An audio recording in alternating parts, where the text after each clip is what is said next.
Saudi আরবের মাঝে এক টুকরো বাংলাদেশ, একথা কেন বলা হয় পুরোটা ভিডিও দেখলে আজ করতে পারবেন। সো আজ বিকালে বেরিয়ে গিয়েছিলাম মাজরার উদ্দেশ্যে। আমাদের দেশে যেটাকে ক্ষেত খামার বলে, সৌদি আরবে সেটি মাজরা নামে পরিচিত। পরন্ত বিকেলে রোদের ঝিলমিলি এত বেশি ভালো লাগতেছিল, কিন্তু হালকা বাতাস জানান দিচ্ছিল যে শীত এখনো আছে।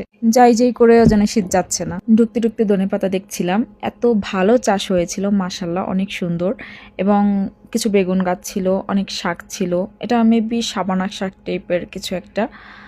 এখানে আসলে সবজি একটু কম চাষ করা হয়, শাকটাই বেশি চাষ করা হয় এবং ফলনও মাশাল্লাহ অনেক ভালো হয়। এখানে গাছে কিছু সিম ধরেছিল, সিমগুলো দেখতে ভালোই ছিল, আমাদের বাংলাদেশের মতোই, এক্সেপশনাল কিছুই না।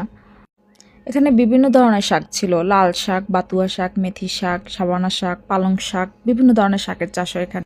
আমি এখানে এসেছিলাম কিছু সবজি নেওয়ার জন্য। আসলে এখানে আসলে সবকিছু ফ্রেশ এবং টাটকা সবজি পাওয়া যায়, যেটাকে বলা হয় ক্ষেত থেকে তুলে এনে এসে রান্না করা। এই তো কিছুক্ষণ পরেই সন্ধে নেমে এসেছিল। আকাশটা দেখতে অনেক বেশি সুন্দর লাগছিল।